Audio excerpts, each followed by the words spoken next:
Gracias. Buenos días. Vamos a, por decisión del presidente, a presentar algunos datos relevantes sobre el juicio que se lleva a cabo de carácter civil en el estado de Florida en contra de Genaro García Luna y de una serie de personas y de empresas que formaron parte de la red de corrupción encabezada por este sujeto. Durante el tiempo que Genaro García Luna ejerció su cargo como secretario de Seguridad Pública del Gobierno federal y posteriormente a ello tejió una red de corrupción y lavado de dinero para beneficio personal y de sus socios cercanos. Bajo auspicio de García Luna, un conglomerado empresarial familiar que opera en distintos países obtuvo 30 contratos con diversos órganos de seguridad pública en México, a partir de los cuales se extrajeron recursos públicos por un monto de 745.9 millones de dólares y sigue el examen de otras operaciones. No hemos terminado. Estos beneficios fueron transferidos al extranjero mediante mecanismos dirigidos a ocultar el rastro a través de la utilización de paraísos fiscales y aplicados a la adquisición de bienes muebles e inmuebles, así como otros activos en territorio norteamericano en el estado de Florida. El actual Gobierno de México, por conducto de la Unidad de Inteligencia Financiera de la Secretaría de Hacienda y Crédito Público, identificó la red de corrupción de García Luna, su forma de operación, los montos y la ruta que siguieron los recursos. En consecuencia, incluyó en la lista de personas bloqueadas a quienes participaron en esta confabulación y presentó denuncias ante la Fiscalía General de la República el 24 de diciembre de 2019 por hechos relacionados con delitos de corrupción, delincuencia organizada y operaciones con recursos de procedencia ilícita, conocido como lavado de dinero. El gobierno mexicano presentó una demanda civil el 21 de septiembre de 2021 ante el Tribunal del 11º Circuito Judicial del Condado de Miami-Dade, Florida, para la recuperación de los activos adquiridos con los recursos extraídos del erario mexicano y ubicados en ese estado norteamericano con la intención de resarcir el daño generado al estado de nuestro país. El proceso civil es independiente al juicio penal al que está sujeto García Luna en Brooklyn, Nueva York. En cuanto a México, los procesos penales siguen su curso y el gobierno espera que abarquen también los peculados y contrataciones indebidas cometidos mediante redes de corrupción encabezadas por García Luna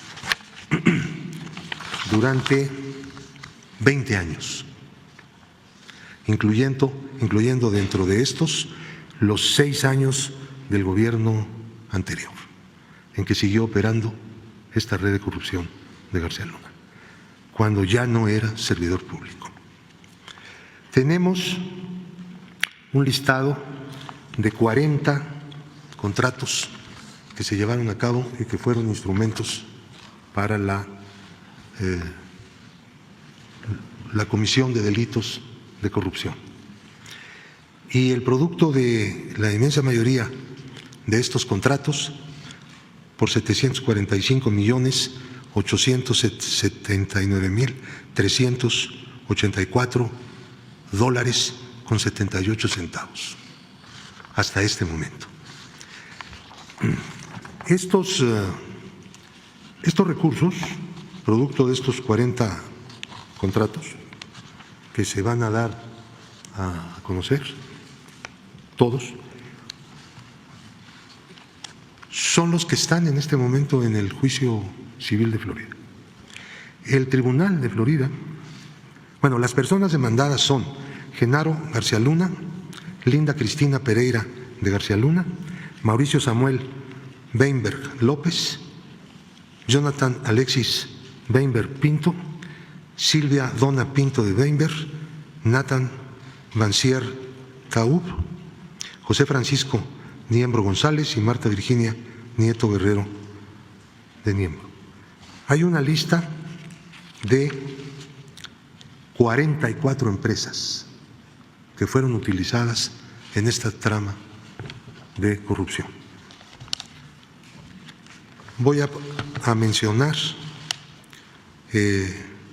no todos los contratos, puesto que son muy largos, pero vamos a poner como ejemplo de lo que estamos hablando el uso que se le dio a estos recursos por parte del grupo empresarial que tiene su sede en los Estados Unidos y que fue organizado por García Luna para llevar a cabo todas estas contrataciones que resultaron ser ilícitas durante el tiempo que este individuo fue servidor público y durante los 6 años posteriores. En total 20 años, como ya se señaló. Cosas como estas, ¿no? Propiedades aseguradas judicialmente en el procedimiento civil contra la red de corrupción presuntamente encabezada por García Luna. El comprador Península CAS, un valor de mercado aproximado de este inmueble de $768,381. Península Más adquirió 807,741 tiene el valor aproximado de este inmueble. Jan Ocean, 1,180,800. Estamos hablando de puros dólares. Aquí no hay pesos. Jan Ocean, por un valor aproximado actual de 1,134,000. Jan Ocean otra vez, 314,880, el valor de un inmueble. Otra vez de Jan Ocean, $566,114. Jane Ocean, 557,688. Brill, 5,002, así se llama esta razón social. 1,150,000 es aproximado el valor de este inmueble. Otra vez Jet Ocean con otro de 151,630. Península Sand tiene uno de 745,872. Village Bay tiene uno de 262,656. Best tiene uno de $4,200,000. Silvia Donna Pinto de Weinberg tiene uno de 2,232,876. Delta Integrator tiene otro de 555,800. Delta Integrator tiene otro más de $900,000. Delta Integrator tienen $510,965. Delta Integrator tiene otro más de la esposa de la persona mencionada por $509,961. Yagra posee uno 469,806. Marta Virginia Nieto Guerrero tiene uno de $911,232 para un total de $17,930,402. Son inmuebles asegurados por la Corte norteamericana en el proceso civil que inició el Gobierno de México para recuperación. Hay una serie de cosas que no son inmuebles, que son muebles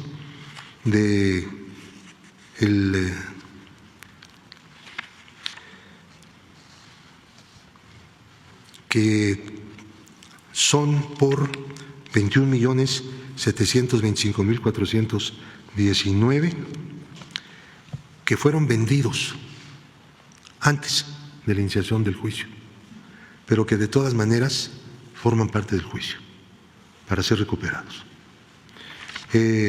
Hay una serie de vehículos que llaman mucho la atención, que fueron comprados con este dinero defraudado al pueblo de México a través de esta trama de corrupción que operó,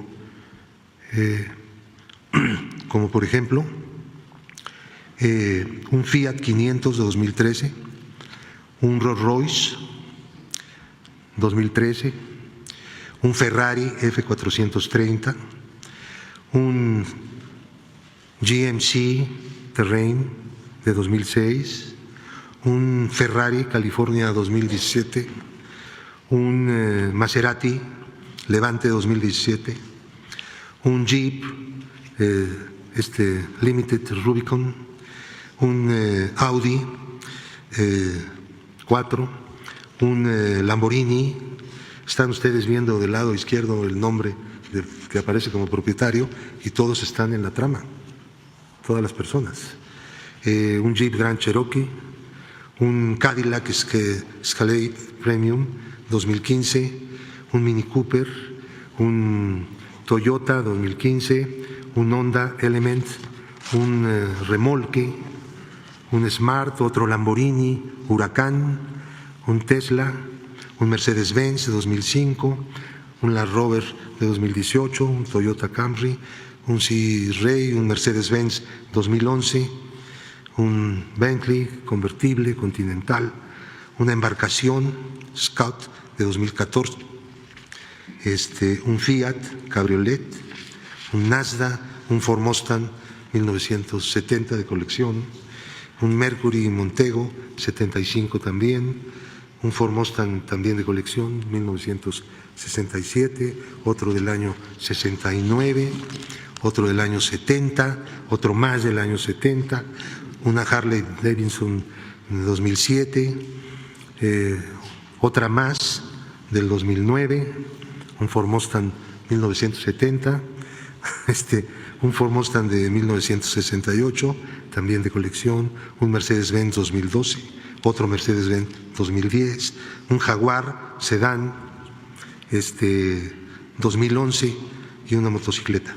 Esta lista es una lista todavía parcial, es producto de una serie de investigaciones completamente comprobadas que se han realizado, porque con el dinero que se robaban compraban cosas con el propósito de mantener el dinero en situación de lavado.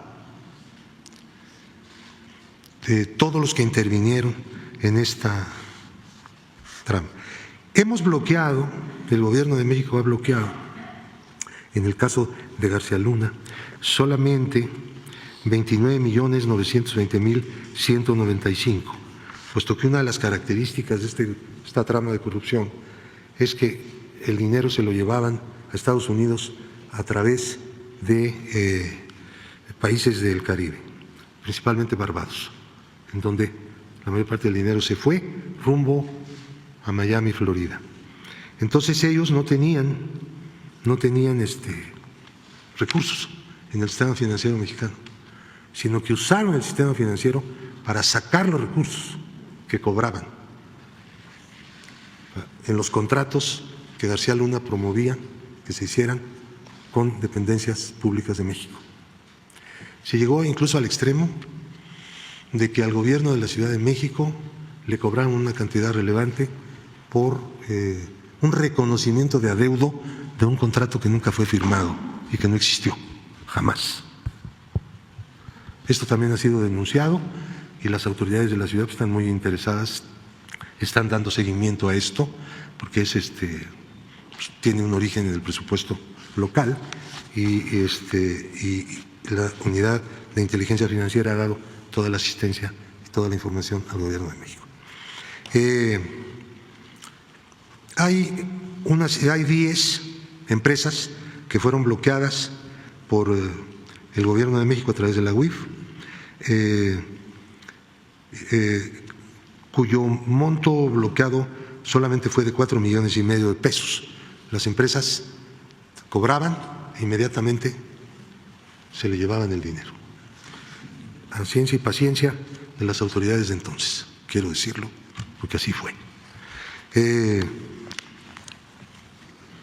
También hay en lo individual una serie de personas que han sido bloqueadas, están en la lista de personas bloqueadas en relación con esta trama de corrupción, pero también por montos, pues algunos millones de pesos, pero no en los niveles de lo que fue hurtado a México. Ahora bien, quiero dejar este asunto en esto.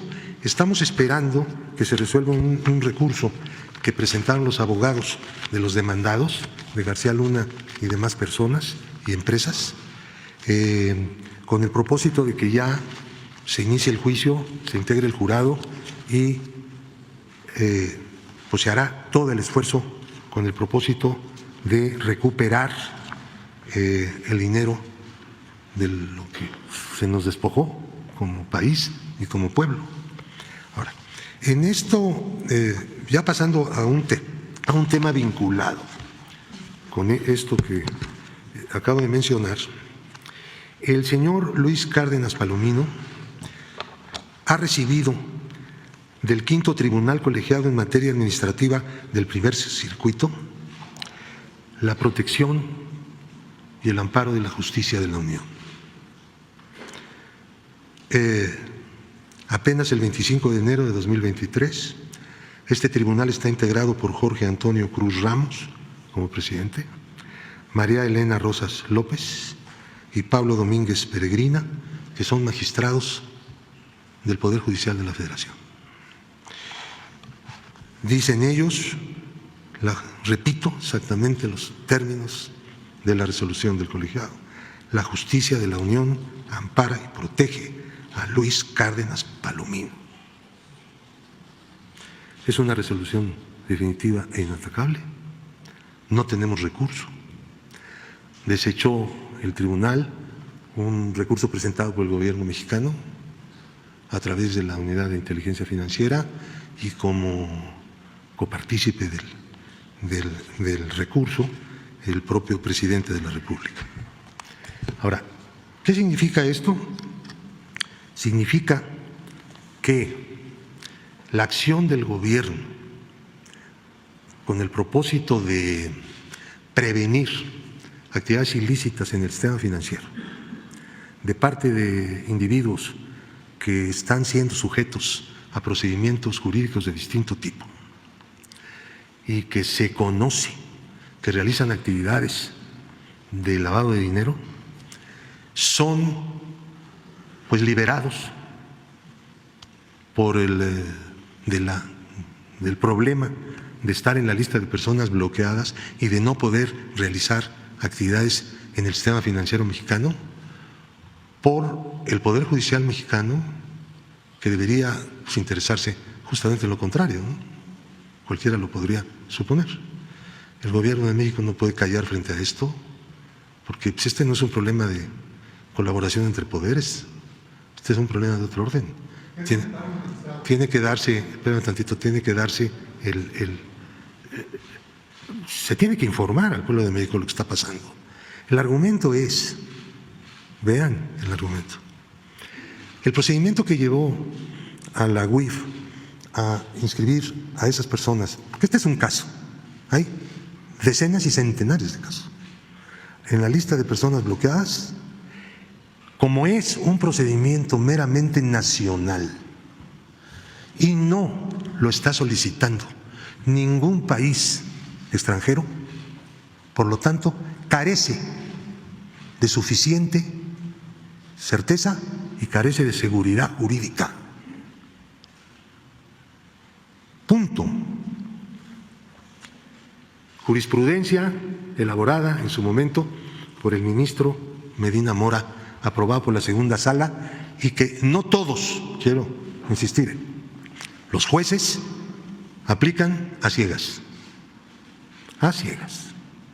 No solamente es un criterio malinchista, es un criterio que sirve para convalidar actividades ilícitas, proteger no solamente a criminales de la delincuencia organizada, sino especialmente a los corruptos, ex servidores públicos, etcétera, todo ese tipo de cosas que hemos tenido. Entonces, pues yo quiero que se entienda que no se está persiguiendo a nadie ni por sus ideas ni por sus posiciones políticas, simplemente lo que se está haciendo es cumpliendo con la ley. Uno de los instrumentos es justamente el bloqueo de las cuentas, que es de tipo preventivo. Esto se hace ahora junto con la presentación de denuncias. Hay jueces que han llegado incluso a prohibir que la información de inteligencia financiera pueda ser entregada al Ministerio Público. Y entonces quedan las personas que están siendo protegidas por esos jueces en situación de impunidad total. Porque para judicializar sobre el delito de operaciones con recursos de procedencia ilícita, mejor conocido como lavado de dinero, se requiere forzosamente la denuncia de la UIF, según el Código Penal Federal, en su artículo 400b.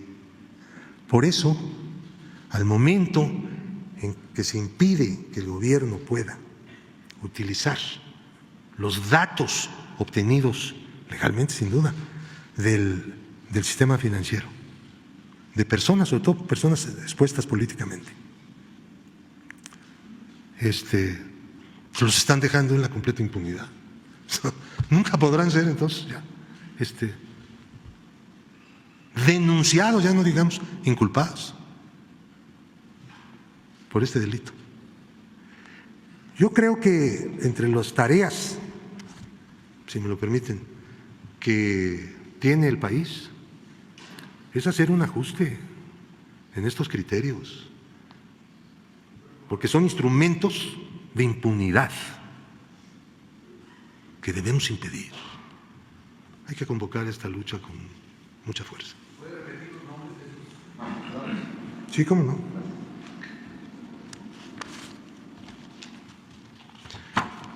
Estamos hablando del quinto tribunal colegiado en materia administrativa del primer circuito. El presidente es Jorge Antonio Cruz Ramos y los integrantes son magistrada María Elena Rosas López y el magistrado Pablo Domínguez Peregrina. El acuerdo se tomó por unanimidad. Nadie puso en cuestión la aplicación de un criterio completamente, quiero decirlo, antinacional e inconstitucional. Con ese amparo yo tengo que firmar un acuerdo para sacar de la lista de personas bloqueadas a un señor llamado Luis Cárdenas Palomino, conocido delincuente, exfuncionario público, que se encuentra preso, por cierto, en una cárcel de los Estados Unidos. ¿Ah?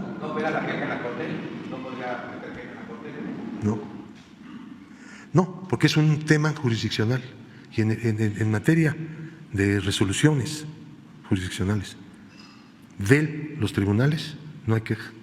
La queja se presenta en el Consejo de la Judicatura por trámites, cuestiones de forma, mala práctica o corrupción. Pero por una resolución judicial, no, se ve en el terreno jurisdiccional, que fue lo que hicimos, lo que hizo el gobierno de México. Un juez le da un amparo a este señor, vamos al colegiado diciéndole esto es un error. No solamente no debe hacerse en este caso, no debe hacerse en estos casos. Ayuden a luchar para proteger el sistema financiero nacional, pero sobre todo para acotar el espacio de la impunidad y de la tolerancia a la corrupción. Ese es el planteamiento. ¿Se le había asegurado bloqueado a Cárdenas Palomino, por favor? Originalmente fue bloqueado por 5,5 millones de pesos que tenía en una cuenta. Obviamente, pues son dineros livianos, ¿no?, para estas tramas de corrupción, porque no las tienen. Pero estar en la lista de personas bloqueadas no solamente quiere decir que sus cuentas concretas han sido bloqueadas, sino que no tiene ya acceso al sistema financiero.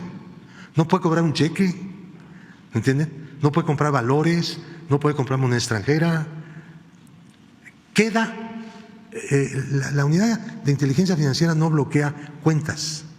Las cuentas quedan bloqueadas como consecuencia de que las personas son bloqueadas. Ingresan a lo que se llama lista de personas bloqueadas, para que no hagan uso del sistema financiero mexicano para realizar actividades ilícitas. Porque es muy sencillo usar, sobre todo en una economía tan abierta como la mexicana. Estos recibían el dinero y en el momento en que recibían los pagos de estas empresas, en ese momento se iba el dinero a Barbados. Ahí se quedaba en un banco, en una cuenta de ellos, y luego veían la manera de irlo mandando a Miami. Y luego en Miami veían la manera de comprar cosas, casas, hemos hablado de eso, de Lamborghinis, etcétera. Todo eso es parte del sistema de la trama corrupta que realizó Genaro García Luna. Lo de García Luna no es un asunto de llegó, robó y corrió. No, es una cosa profunda que tiene que ver con el Estado corrupto que construyeron los neoliberales en este país. ¿Por qué monto va a tirar ¿Perdón? ¿Por qué monto se va a liberar de las cuentas de Cárdenas Palomino? ¿Cuál es el monto actual? Antes de la resolución del Tribunal Colegiado, hubo un juez que le concedió un amparo, no contra su inscripción en la lista, que no podría una suspensión definitiva. El juez no puede hacer eso, pero sí puede ordenarle a la UIF que desbloquee la cuenta concreta. Nosotros teníamos una cuenta bloqueada de 5,5 millones. El juez, si quieren les doy el nombre del juez. El juez lo desbloqueó y al día siguiente, adiós. Porque esa es ¿me entienden? Esa es la trampa de la cosa. ¿De Cárdenas Palomino? A ver, son dos personas. ¿Te refieres a Cárdenas Palomino o a...? Los nombres que presentamos ahorita, les quiero decir que todo el dinero se lo llevaron a Miami. No.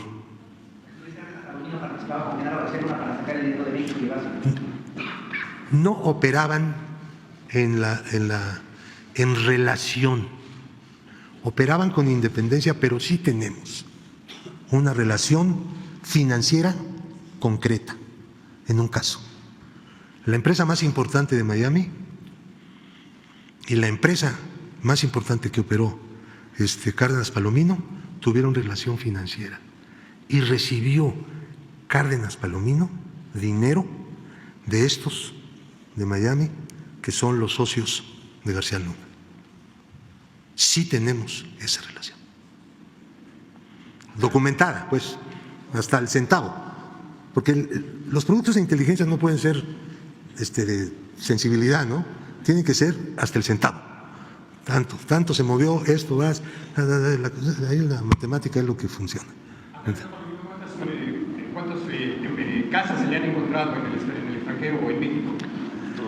A Luis Cárdenas Palomino no hemos hecho una investigación de propiedades de este individuo en los Estados Unidos, pero yo creo que es necesario analizar la posibilidad de hacerlo, porque el asunto es harto complicado. En el caso de García Luna se pudo por el conducto que tomaron para llegar a Miami, el que él se fue allá y el que este conglomerado empresarial del que estamos hablando de Miami, una transferencia de $10 millones a García Luna. Y entonces en ese momento pudimos agarrar la mano y decir, ya, te caché. Ese fue el elemento más importante para abrir el proceso civil y reclamar todos los bienes. Entonces, en el caso de Luis Cárdenas Palomino no hemos tenido esa fortuna, pero Luis Cárdenas Palomino está siendo investigado por la Unidad de Inteligencia Financiera pues desde hace mucho. Tenemos miren nomás de qué tamaño es este Timbiriche de empresas y personas. Ahí está. Jesús, no lo muestres mucho porque resulta que los buscadores de información, que hay buscadores profesionales, piden a través de transparencia al instituto que cosas como estas que de repente aquí aparecen las entreguemos. Y la verdad es que esto no lo podemos entregar porque como es un producto de inteligencia, es un esquema, entonces las personas interesadas en conocer cómo se trabaja en la inteligencia financiera, pues estas cosas les dan muchos pistas, ¿entienden? Y entonces, pero el instituto no comparte, porque ese instituto que tenemos ahora de transparencia no es consciente de la importancia que tiene en este país y en cualquier otro la inteligencia financiera y la reserva de cierto tipo de datos y de estructuras de indagatoria, etcétera, etcétera. No comparten eso. ¿Quién sabe por qué? ¿Cómo? ¿La demanda civil cuánto es el monto total? El monto son 700, vamos a dar, ¿no? 700.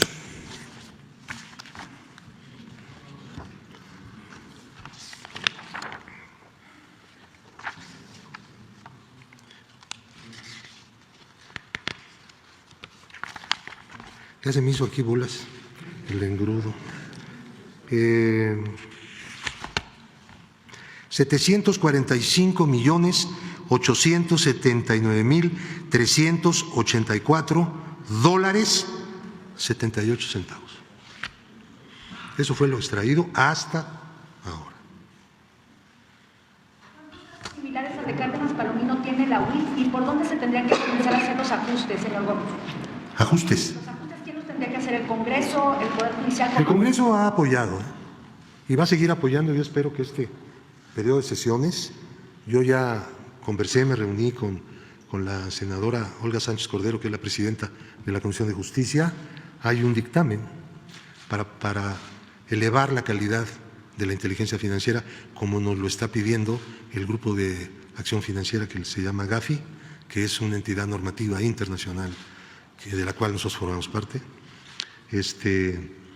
Pero ya antes el Congreso dio un apoyo fuerte en la reforma de la Ley de Instituciones de Crédito y yo espero que siga apoyando, pero eso no va a funcionar mientras no haya un cambio de actitud en el Poder Judicial. Es la verdad. Sinceramente lo digo. Nosotros no tratamos de molestar absolutamente a nadie, ni hacer campañas de nada. Simplemente es lo que vemos todos los días. ¿Cuántas personas salvan la situación? Porque un juez sencillamente le da la palomazo y vámonos. Se acaba de hacer una reforma del Poder Judicial. Pero no va con la reforma esa. Pues el fondo, lo que hay que reformar es la mentalidad, la conducta y alejar de intereses extraños a los que están ahí. Digo porque a mí no se me ocurre una cosa que no sea una reforma de esas reformas de las personas y de las relaciones entre ellas, ¿no? Sí, porque entonces se olvidan de la justicia. Es que hay una jurisprudencia que dice, quién sabe qué, bueno, no todos la están aplicando igual. ¿Pero con el presidente ya van a hacer? ¿Con quién? Con el precedente. Con la Con la jurisprudencia. reforma que establece el precedente y con el precedente, con ese ya todos los jueces federales y estatales tienen que actuar igual. No, porque, a ver, el Congreso no emite jurisprudencia. Son leyes. El Congreso lo autorizó el precedente. Entonces eso va a ser. No, el Congreso nunca ha autorizado la jurisprudencia de la Corte. Es el precedente, y al establecer el precedente obliga, cuando esto se emite por mayoría, tanto por el Pleno como por las salas, obliga a todos los jueces. Entonces, una decisión injusta que se tome va a ser obligatorio por ley para todos los jueces de todo el país y además obliga a que se emita ante el Poder Judicial, ¿verdad?, un informe para que cambie la ley. La Corte es un superpoder, hace lo que le da su gana. Miren, no estamos hablando solo de la Corte. Vamos poniendo los pies en la tierra. A ver, no. Estamos hablando de los jueces, de los magistrados y de las juezas y las magistradas. Pero no estamos hablando de todos, porque me consta que hay jueces y magistrados que le echan ganas y apoyan. Un juez apoya, se van a revisión a un colegiado y ahí le dan palo. Porque ahí predominan los criterios. Hay un asunto que explica, mientras buscas el nombre del juez, hay un asunto que Pablo puede explicar, puede exponer bien. Tiene la experiencia en haber sido el precursor de la desaparición de la partida secreta. Se debe a este señor. Pero también Pablo fue de los promotores del artículo para limitar los sueldos de los altos funcionarios públicos y no permitir que ningún funcionario pudiese ganar más que el presidente de la República. ¿Qué sucedió sobre esto? Se hizo la reforma. Que Pablo explique por qué hay ministros de la Corte, magistrados, funcionarios de organismos supuestamente autónomos, en donde se ampararon. ¿Quién otorgó ese amparo?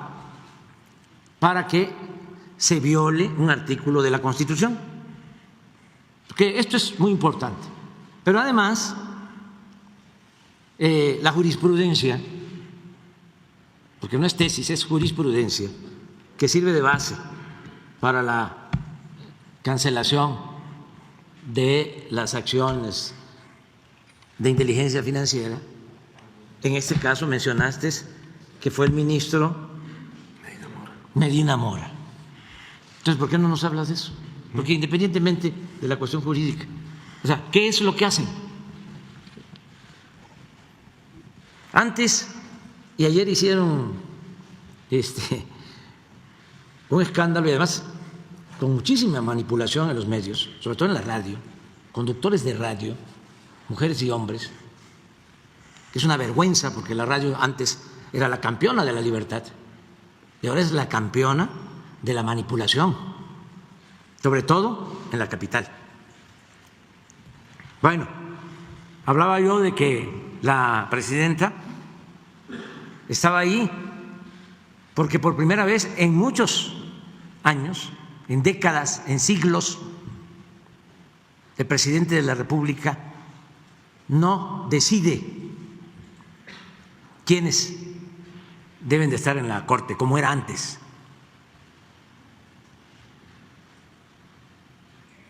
Me van a contestar los formalistas de que la ley establece el mecanismo de que el presidente envía 3 propuestas al Senado y es el Senado de la República el que decide quién va a estar. Eso es pura simulación, porque esa terna ya llevaba, así era antes, dedicatoria.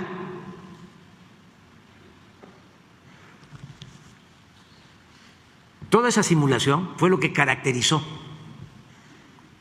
al régimen de corrupción, de injusticias, de privilegios, a la república simulada que se padeció por mucho tiempo y que todavía prevalece, como es el caso del Poder Judicial, con honrosas excepciones en jueces, en magistrados y también en ministros. Pero si queremos purificar la vida pública de México, lo tenemos que hacer comprendiendo a todo el gobierno de la República, gobiernos federales, gobiernos estatales, poder ejecutivo, poder legislativo, poder judicial, todos. Y para llevar a cabo esa transformación por entero, porque ya iniciamos la transformación, se requiere del apoyo de los ciudadanos. Y para que los ciudadanos apoyen, se necesita hacer realidad el derecho a la información. Porque si no tratamos estos temas aquí, ¿en dónde los van a tratar? ¿En las televisoras? ¿En las estaciones de radio? en los periódicos que de manera vergonzosa han guardado silencio en este juicio en Nueva York, o como el titular de ayer de Reforma, cuando es casi de dominio público. La asociación delictuosa que prevalecía entre autoridades y delincuencia organizada. Y todavía se atreve el Reforma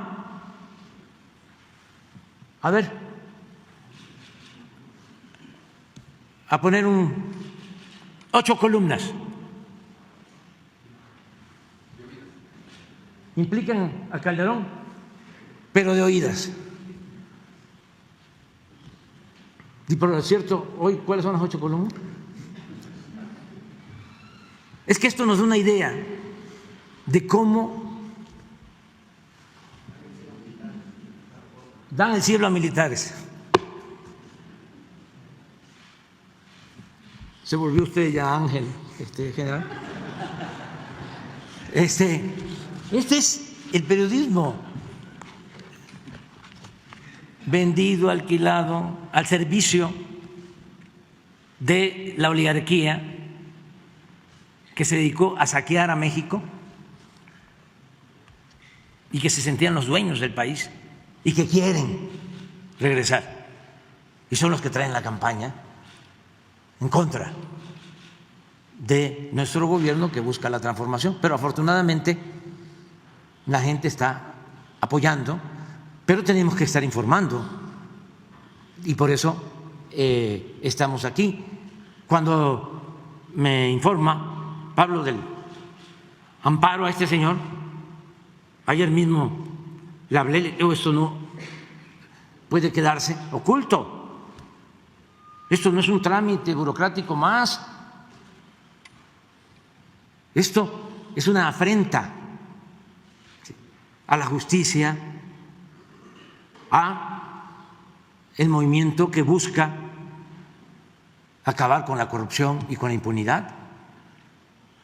Y estas batallas las vamos a seguir dando todos los días, porque nada ha dañado más a México que la deshonestidad de sus gobernantes.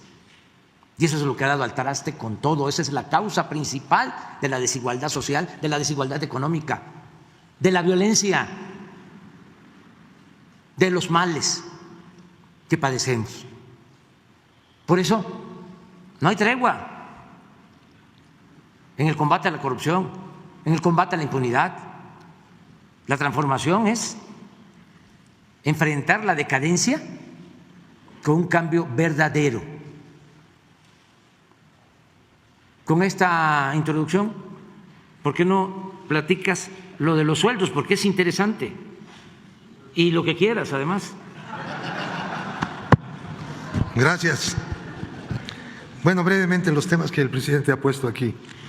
Ustedes saben que la partida secreta hace un par de años o algo así fue eliminada por fin de la Constitución. Costó trabajo, había que tomar las decisiones en ambas cámaras por 2/3 y nos tardamos más de 2 años insistiendo en que ya había que quitar eso, sobre todo para ajustar cuentas con la historia y decir no más el abuso, la utilización de recursos públicos para propósitos personales.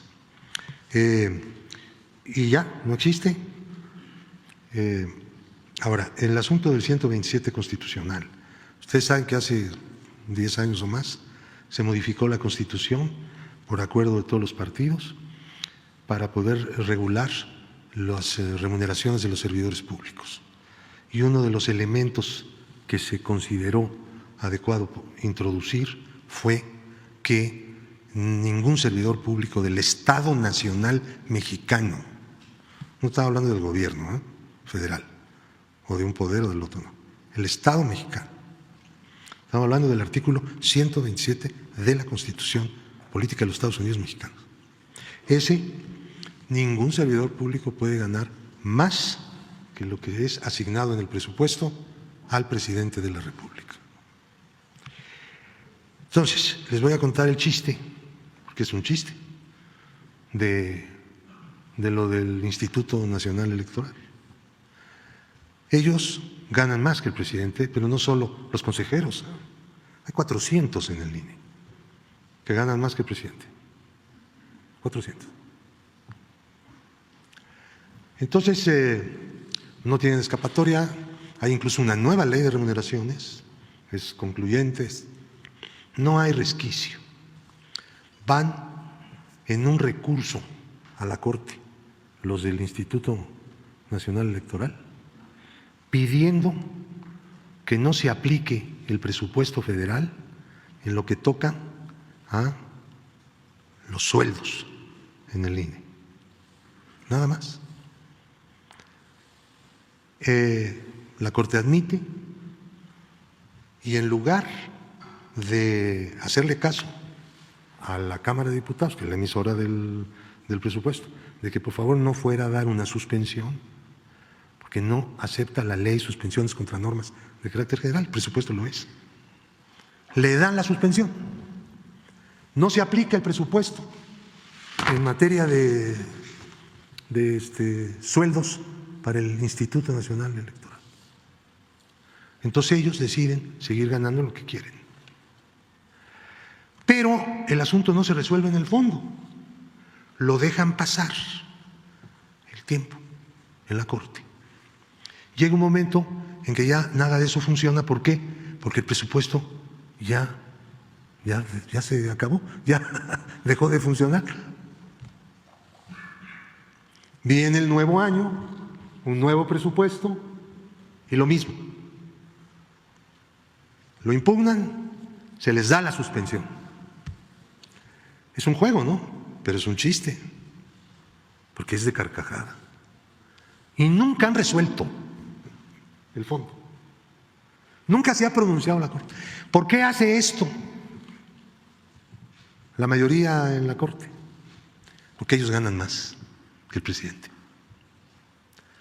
Yo era diputado cuando mandamos el primer presupuesto, correspondiente al año de 2019. Ahí, aplicando lo que dice un transitorio de la Constitución, la Cámara resolvió respetar el sueldo histórico de los ministros que habían estado en funciones desde antes de que entrara en vigor la reforma del 127 constitucional, para no tocar su sueldo. Los que ingresaron después, pues ya tenían que tener el sueldo de acuerdo con el 127 constitucional. A ver, la Constitución puede declararse a sí misma vigente, pase lo que pase, ¿no? O sea, es retroactiva. Si la Constitución no fuera retroactiva, no se hubiera podido hacer el reparto agrario, no se hubiera podido expropiar los bienes de las empresas petroleras. Así no se hubiera podido hacer nada, ¿no? Hubiera quedado todo como en el porfiriato. Pero no, sí es retroactiva. Pero aquí en este caso se convino en el Congreso que expresamente no se hiciera retroactiva. Bien, una consideración para los ministros. Pero han abusado. Ya de esos ya creo que nada más hay uno. Ya los demás ya están fuera de este término. Siguen ganando más. Ellos deciden lo que ganan. No es correcto que nadie en el país que sea, por más poder que tenga, decida cuánto va a ganar. No es correcto. Es algo ofensivo contra la República. No un asunto de grillas. No importa tanto lo que se están embolsando. Lo que importa es que esa arrogancia de autoasignación del sueldo pues es un golpe brutal al sistema democrático republicano que debe haber en un país, ¿no? Esa es la lucha. El otro asunto. No es un amparo, es una controversia. Se presentó como INE. Sí, como INE. Los consejeros decidieron presentarla. Y luego algunos dicen que ellos no cobran tanto, que porque lo que cobran, una parte la regalan. Bueno, entonces sí cobran tanto, ¿no? Pues cada quien hace, sí, yo regalo mi sueldo, no deja de ser mi sueldo, hago con él lo que quiero. Entonces yo dicen, no, yo no gano tanto, yo lo regalo. Bueno, pues, ¿quién sabe qué regalará? Termino, presidente, con el asunto de Medina Mora. Sí. Último. Va. Este también es algo dramático, tragicómico. La segunda sala de la Corte decidió resolver un amparo y al resolverlo generó una tesis. Esta tesis dice que el procedimiento de bloqueo que se hace de acuerdo con la ley y la Constitución de México carece de certeza y de seguridad jurídica. ¿Por qué? No explicaron por qué. Por lo tanto, hay una excepción. La excepción es cuando del extranjero, una entidad con la capacidad para ello, le solicita al gobierno mexicano el bloqueo. Y luego hicieron otra que dice, pero no se trata de una solicitud etérea, tiene que decir nombre, apellido del que va a ser bloqueado y que quieren que se bloquee. Eso lo convirtieron en jurisprudencia, ¿no? Que pues, agarraron otros casos, empezaron a votar, juntaron 3 y vámonos. O sea, es una maniobra, ¿no? Actualmente tenemos esta. Yo presenté una solicitud a la Corte para que un amparo se atrajera desde el colegiado donde está en revisión, como amparo en revisión fuera a la Corte. Es un procedimiento frecuente que existe y lo puede hacer cualquiera. Yo lo hice siempre y cuando, claro, un miembro del consistorio, o sea, un miembro de la Corte, apoye. Entonces yo hablé con una de las integrantes de la segunda sala y encontré la atención que esperaba. Entonces ella presentó mi solicitud en la segunda sala y dijeron, sí, hay que traerlo, pero para endurecer aún más la jurisprudencia.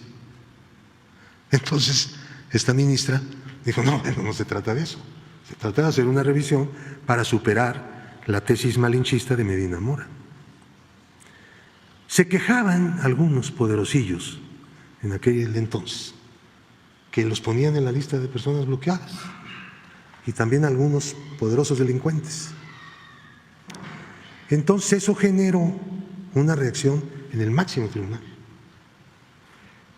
que consideró que no garantiza seguridad ni confiabilidad el procedimiento de bloqueo. Entonces Medina Mora redactó, él pues, fue el ponente. Este es el problema que tenemos. Yo me he dirigido recientemente, a partir de que el ministro Pérez Dayán fue nombrado presidente de la segunda sala, pidiéndole que la segunda sala rectifique esto, que ese rumbo es inconveniente para México, es un acto de lesa soberanía, es someter la soberanía al dictado de una agencia extranjera. Y yo, pues en el tiempo que llevo en la UIF, desde luego ustedes comprenderán que nunca le he pedido a ningún gobierno, nunca le he pedido al FBI ni a la DEA un papelito, ¿no? No, porque pues eso es someternos no a ellos, someternos a ellos por decisión de nuestra propia Corte. Yo no admito que la Corte pueda hacer eso. El gobierno mexicano no puede estar de acuerdo. Y bueno, pues así que está la cosa. Y tengo la promesa de que va a haber un nuevo examen de que cada quien, porque no han atraído ningún asunto en revisión que está en los colegiados para aprovechar ese amparo en revisión atraído por la segunda sala para poder dictar una corrección a esa jurisprudencia. Hay que dictar una nueva. Punto. Dejar atrás la que está vigente y construir la nueva. jurisprudencia, así como hicieron la construcción de la que está actual. Y pues apoyen, por favor. Vamos a la marcha de la lealtad. Estuvo bastante interesante.